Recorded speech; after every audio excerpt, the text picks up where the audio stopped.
Essa questão do nome é tão interessante, né? Como nordestino, né? O nordestino ainda consegue ser mais engenhoso ainda, né? Por exemplo, talvez você já deve ter visto o nome, por exemplo, Geinaldo. Já ouviram esse nome, não? Geinaldo? É.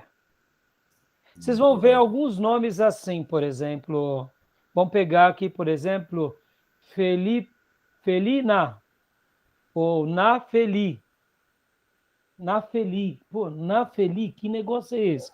É Junta um Natália nome, com Felipe. Feli, junta dois nomes, né? junto, é coisa nordestina. Isso, quando você vê um nome esquisito assim, você pode falar, é nordestino.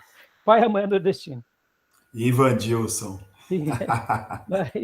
Mas o seu nome é o quê? A união de dois nomes também, não? É, Ivan e Edilson, acredito, né? Deve ser, entendeu?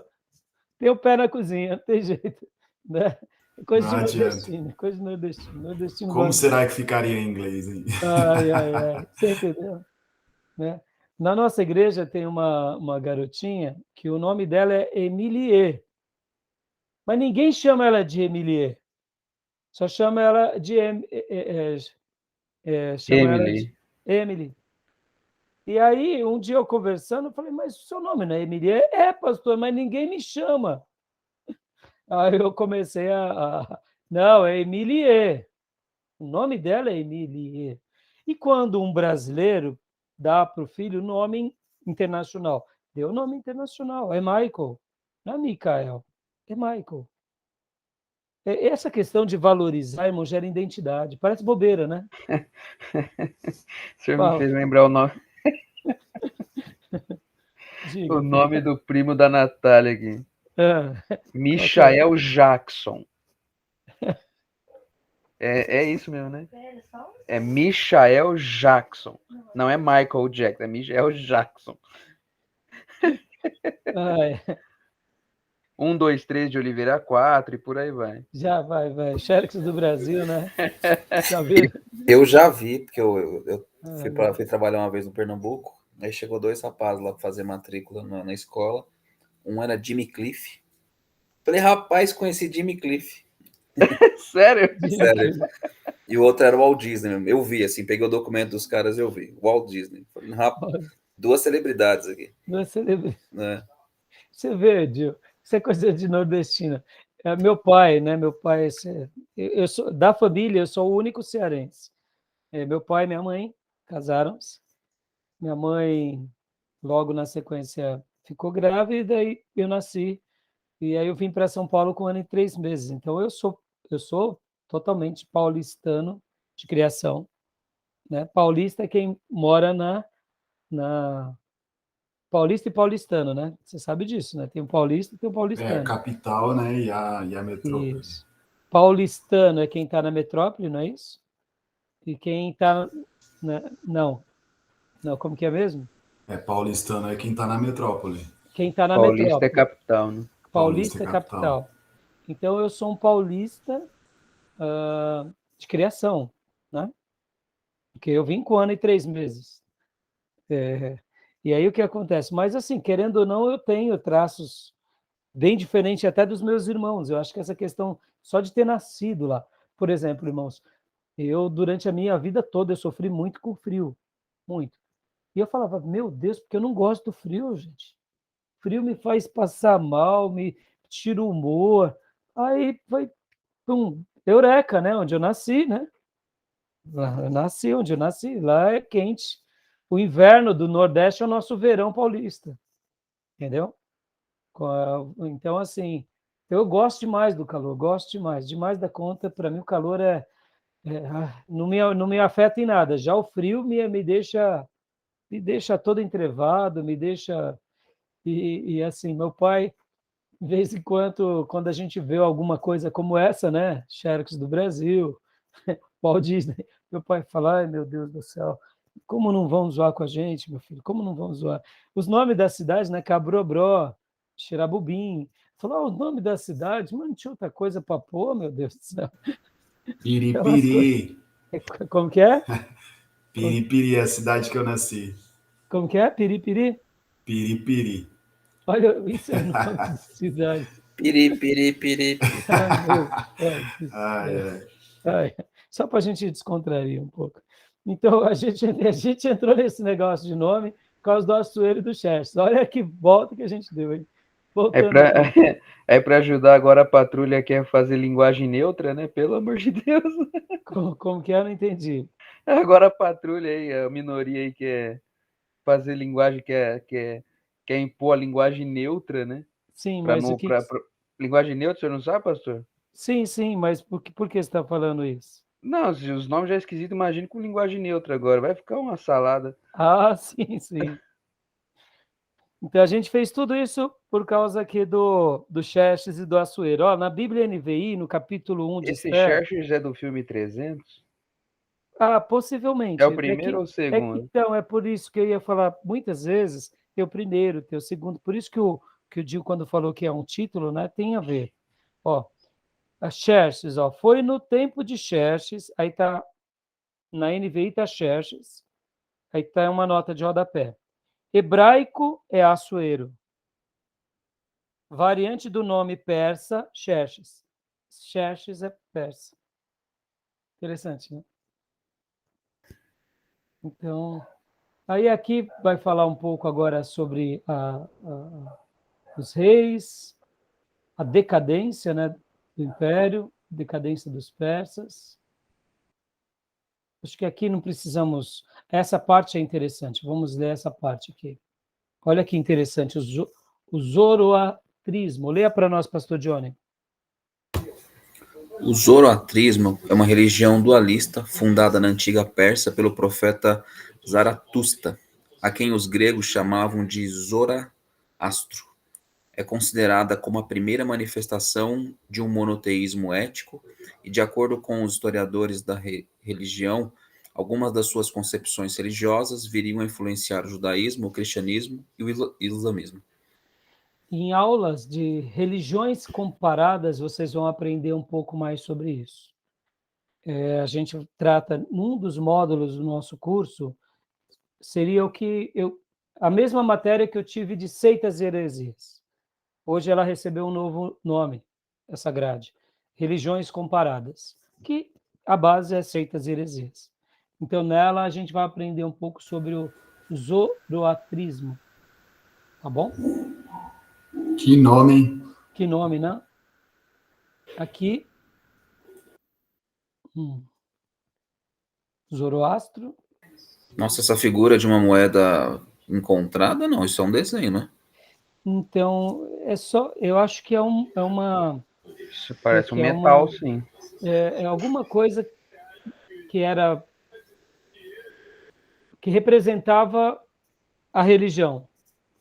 Agora, aonde está, quem encontrou, eu não cheguei a pesquisar. Parece esculpida num metal, sim. Verdade. Ou pode ter sido numa pedra e pintada e banhada de ouro, né? Algo assim. Talvez um escudo, né? Eu acho mais fácil ter sido fundida em ouro ou em bronze, sabe? Ainda mais se tratando da religião, geralmente tudo que era da religião, para dar aquele valor sagrado, era de ouro, né? Algumas coisas em pratas e outras em bronze. Olha aqui, ó, princípios do zoroatrismo. 2 princípios fundamentais regem o sistema de crenças desta religião. A existência de um Deus do bem e outro do mal. A volta do paraíso à terra. Os livros sagrados do zoroatrismo são o Avesta, o livro sagrado das orações, dos hinos, dos rituais, das instruções, da prática e da lei. O Gan, Tihá, o Ras, que são hinos atribuídos a Zoroastro, o Pahlav, que consiste na literatura zoroástrica. Ahura Mazda é a deidade suprema, criador de todas as coisas boas, enquanto Ahariman é o princípio destrutivo que rege a ganância, a fúria e as trevas. A bondade irá triunfar, os mortos ressuscitarão. A origem do zoroatrismo é remontada do século VI a.C., tendo sido fundada pelo profeta persa Zoroastro. né? Então, aqui só uma síntese breve, tá bom, meus irmãos? E aqui, então, chegamos a... E praticamente, deixa eu abrir aqui para vocês, praticamente...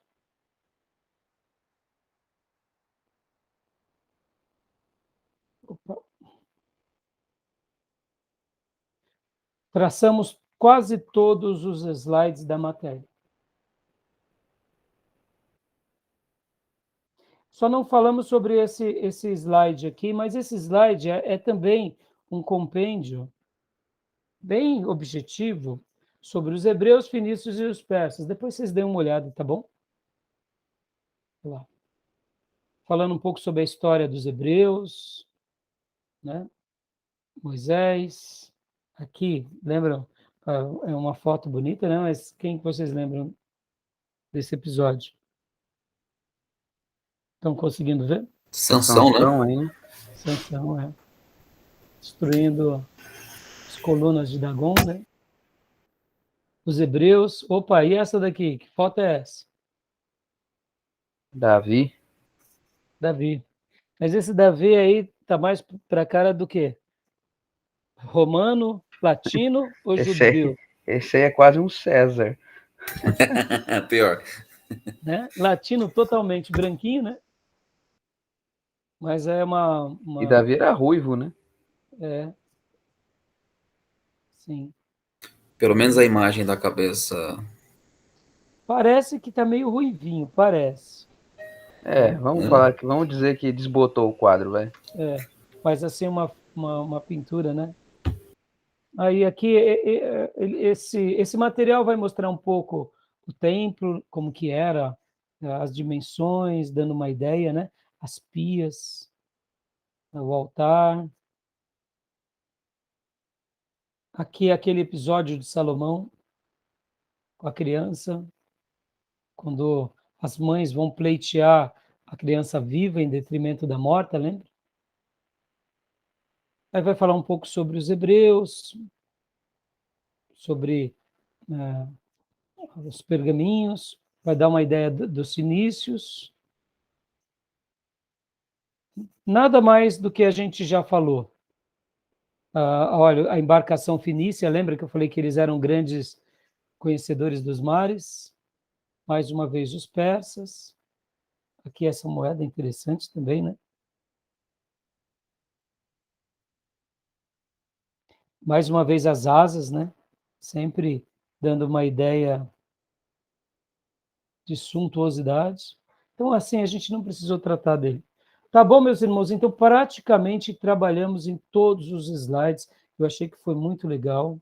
A gente deu uma passeada muito boa, né, por todos esses materiais. Fomos mais profundos, outros menos, né? Então, fica aí. Esse material ele é bom para vocês estarem estudando e aprendendo. E aí, para a gente parar aqui hoje e semana que vem a gente vai para o livro-texto. Que aí o livro-texto, a gente tem muita coisa para trabalhar. E deixa eu pegar aqui, só um segundo. Aqui. A gente vai trabalhar aqui no capítulo, no meu capítulo é capítulo 6, de vocês é outro capítulo, né? Que é o Cristianismo no Ocidente. É 19 no outro livro, no nosso livro. 19, né? Isso. Então, e aí a gente vai também falar um pouquinho sobre, depois, se der tempo, a gente vai usar aquele apêndice lá do pastor Ernesto Anini sobre o dilúvio, tá? Mas, assim, possivelmente a gente trabalhe nele, mas caso a gente não trabalhar, nós concluímos a parte do Egito, né? É muito rico. E aqui, ó, deixa eu até anotar, né, nesse material, essa página para não ficar rodando semana que vem. Página 388.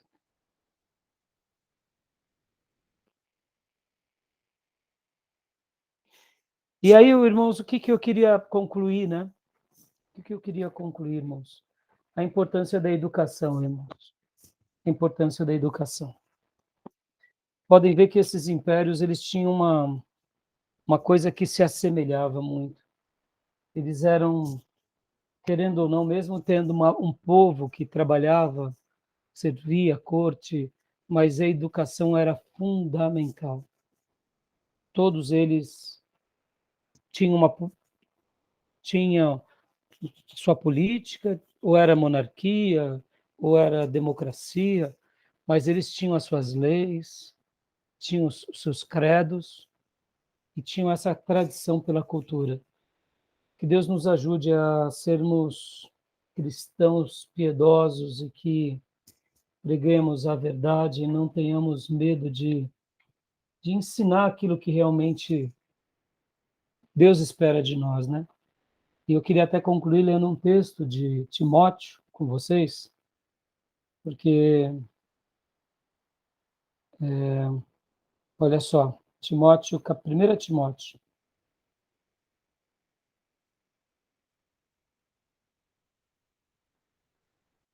Timóteo, ele recebeu uma instrução muito forte de Paulo, né? Qual capítulo? Capítulo 4.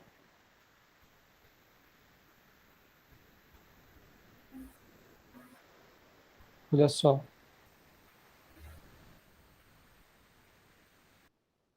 Vamos ler aqui do versículo de número...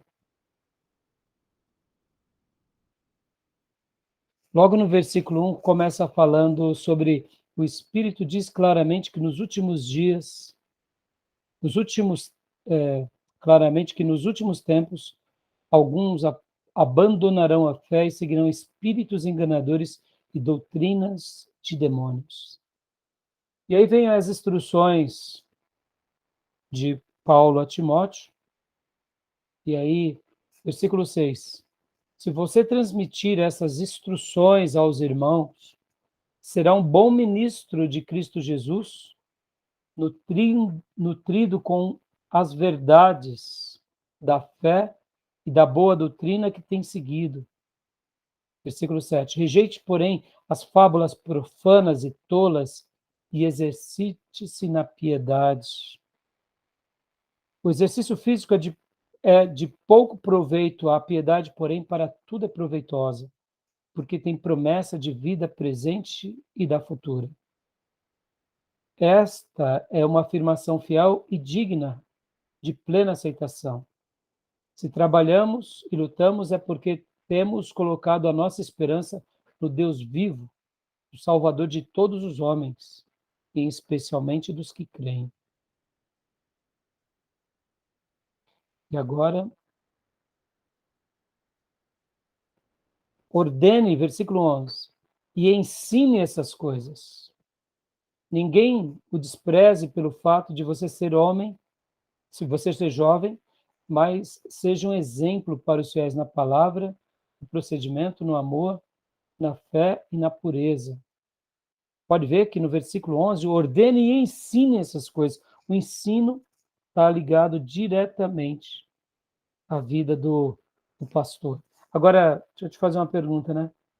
Como um desigrejado vai aprender se ele não vai para a escola, se ele não vai para a casa de Deus? Impossível. Aqui, olha agora o versículo de número 13. Até a minha chegada, dedique-se à leitura pública da Escritura, à exortação e ao ensino. Como um desigrejado vai aprender se ele não faz parte? Porque aqui é a leitura pública, não é a leitura privada. Não negligencie o dom que lhe foi dado por mensagem profética com imposição de mãos dos presbíteros. Seja diligente nessas coisas, dedique-se inteiramente a elas, para que todos vejam o seu progresso. Atente bem para a sua própria vida e para a doutrina, preservando nesses deveres, pois, agindo assim, você salvará tanto a si quanto aos que o ouvem. Quem o ouve é quem está vivendo na comunhão dos santos. Amém, meus irmãos?